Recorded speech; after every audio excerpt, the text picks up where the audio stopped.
The following is a selected video from masterthecontent.com, where you will find an extensive video library of lectures for a variety of standardized admission tests. We offer over 600 hours of detailed video lectures for a multitude of standardized tests. Use our interactive in-lecture table of contents to find specific topics of interest. Work through numerous in-lecture examples to help you internalize concepts. To learn more, visit masterthecontent.com. Your career, our passion. And pretty much what we're doing here is discussing the properties of acyl halides at length. Now, acyl halides are commonly used for the synthesis of other derivatives. Now, why are they used for the synthesis of other derivatives? Because they are the most reactive of them all. So they're the most reactive of all the acid derivatives we're going to be talking about today. And because they are the most reactive, they can be used to synthesize less reactive derivatives. Okay, they can be used as a precursor to synthesize less reactive derivatives. Now, what I want us to do is briefly discuss why acyl halides are the most reactive members of this group. So we're going to look at inductive effects versus resonance. Okay, so now in an acyl chloride, for example, the halogen, which is chlorine, is a very electronegative element, and electronegative elements will tend to withdraw electron density from the carbonyl group via induction. So the process by which they do so is called induction. So just to direct your attention to that generic acyl chloride that we have on the screen, because chlorine is such an electronegative atom, it will pull or withdraw electron density away from the carbonyl carbon. So I'm talking about this carbon right here. That carbon right there. So this chlorine atom right here will pull or withdraw electron density away from that carbon in its direction. All right, now, inductive electron withdrawal in this way will actually make the area or the space around this carbonyl carbon less negative, or we can say that it will increase the partial positive charge of that carbonyl carbon because of the relative polarity of the group. So I'm going to repeat that one more time to make sure you understand it. So we have this very electronegative chloride atom, which is much more electronegative than carbon. Okay, the carbon of the carbonyl group right there. Because of that fact, it will pull or withdraw electron density away from the carbon towards itself. I'm talking about the chlorine atom.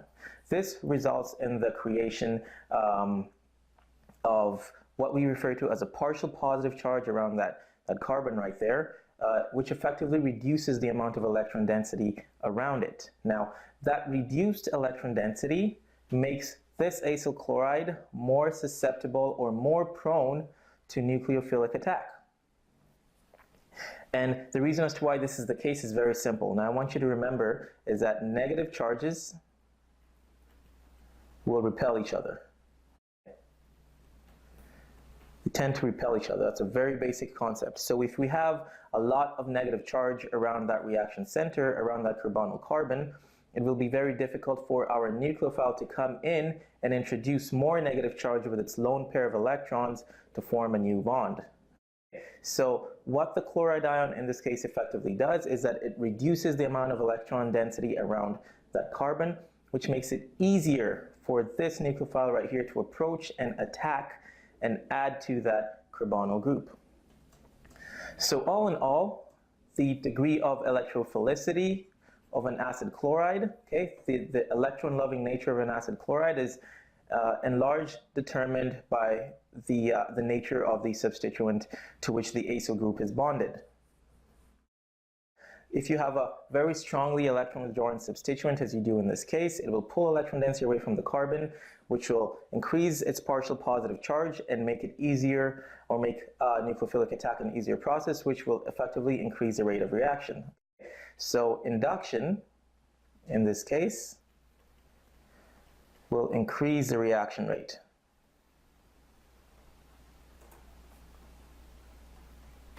So we've established that. Now, let me pick your brains a little, okay? And I'm going to direct your attention to what we have to the right-hand side of the screen right there, which are the resonance forms of the generic acyl halide that we have on the screen. So as you can see right there, drawing out those resonance forms, we have two additional resonance structures in addition to the neutral one, and that's this one right here and this one right here.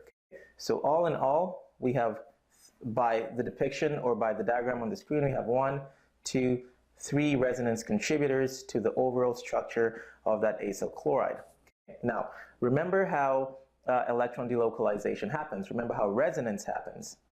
Because of the simple fact that these 3 atoms right here, the oxygen, the carbon, and the chlorine, have overlapping p orbitals, they can share or delocalize electrons amongst themselves.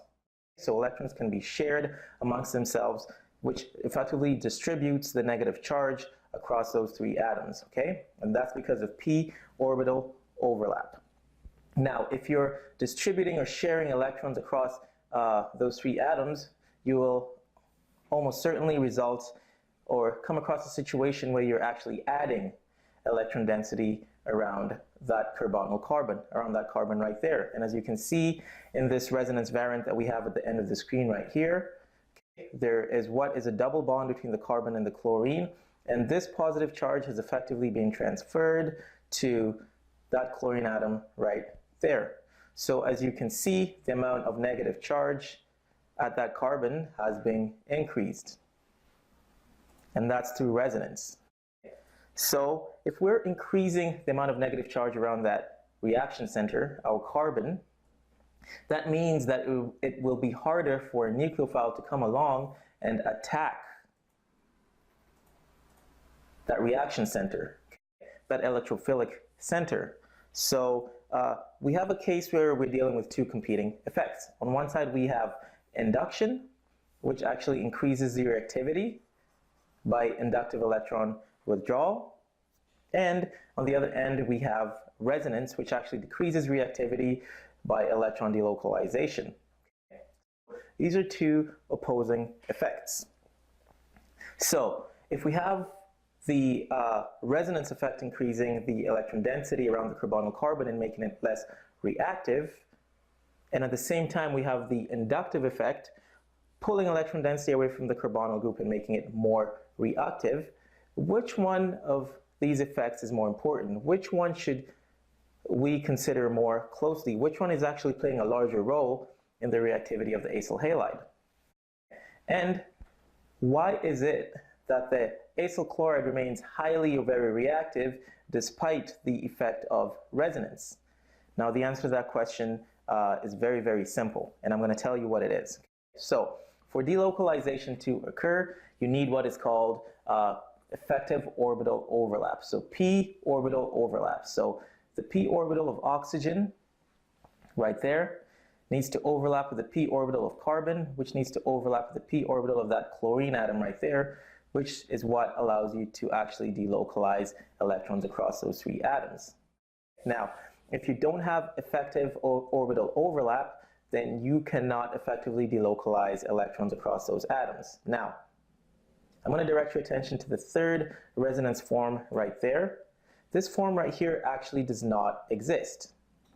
And the reason as to why it doesn't exist is very simple.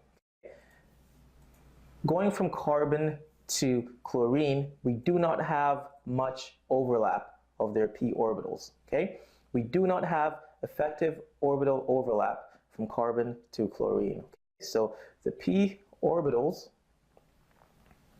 of carbon and chlorine, they do not effectively overlap. What does this mean? This means that electrons cannot be shared or delocalized across those 2 atoms. So this 3rd resonance form that's formed by the delocalization of a pair of electrons from the chloride to form that double bond actually does not happen. That does not exist. So all in all, we can eliminate this 3rd resonance form because it's highly unlikely that it will exist. We can take it out of the picture, and what we are left with is 2 resonance forms as a depiction of what an acyl chloride would look like. So those are the major contributors. And as you can see in these 2 resonance forms, we do not have any new or any additional negative charge being introduced at that reaction center at our carbonyl carbon. So for this reason, resonance is not a major factor when it comes to acyl chlorides. So we're going to have induction, which will make them more reactive, which will be a very important effect.